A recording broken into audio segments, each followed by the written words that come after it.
জুলাই গণঅভ্যুত্থানের অনেক গল্প এখনো অজানা, সেগুলো তুলে ধরতে সাংবাদিকদের আহ্বান জানিয়েছেন তথ্য সম্প্রচার উপদেষ্টা মাহফুজ আলম। তিনি আজ রাজধানীতে ঢাকা রিপোর্টার্স ইউনিটির সাথে ন্যাশনাল লাইফ ইন্স্যুরেন্সের গ্রুপ বীমা চুক্তি স্বাক্ষর অনুষ্ঠানে এ আহ্বান জানান। ঢাকা রিপোর্টার্স ইউনিটির সভাপতি আবু সালে আকুনের সভাপতিত্বে অনুষ্ঠানে অন্যান্যের মধ্যে সাধারণ সম্পাদক মাইনুল হাসান সোহেল, বাংলাদেশ ইন্স্যুরেন্স অ্যাসোসিয়েশনের সভাপতি সাইদ আহমেদ এবং ন্যাশনাল লাইফ ইন্স্যুরেন্সের ব্যবস্থাপনা পরিচালক কাজী উদ্দিন বক্তৃতা করেন। তথ্য সম্প্রচার উপদেষ্টা বলেন, নতুনভাবে বাংলাদেশকে গঠন করতে ইকোনমিক রিফর্ম ও রিকনস্ট্রাকশন করা হয়েছে। জুলাই আন্দোলনের আকাঙ্ক্ষা বাস্তবায়ন করা হচ্ছে।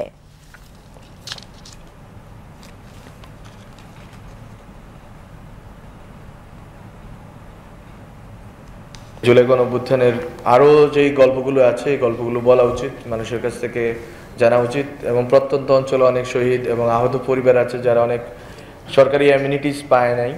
এটা আসলে সরকারের প্রাতিষ্ঠানিক আউটরিচেরও একটা সংকট আছে। আবার সংকটটা হচ্ছে যে যখনই রিপোর্ট করা হচ্ছে তখন দেখা যাচ্ছে উদ্যোগ নেওয়া হচ্ছে। ফলে আপনাদেরকে এই রিপোর্টিংটা নিষ্ঠার সাথে করা উচিত, যে যাতে কোনো ব্যক্তি যারা আহত হয়েছেন বা পঙ্গু হয়েছেন তারা যাতে বাদ না পড়ে সরকারের সুবিধা প্রাপ্তি থেকে এবং এই জুলাই গণঅভ্যুত্থান অধিদপ্তরের যে কার্যক্রম আছে সেখান থেকে। যে আমরা ইকোনমিক রিফর্ম এবং ইকোনমিক রিকনস্ট্রাকশনের কাজটা আমরা অনেক দূর এগিয়ে নিতে পেরেছি। আশা করি যে বিমা এবং অন্যান্য যেই প্রতিষ্ঠান, বঙ্গুর প্রতিষ্ঠানগুলো, আশা করি সরকার যতটুকু সময় আছে এর ভিতরে এই প্রচেষ্টাটা শুরু করে দিয়ে যেতে পারবে।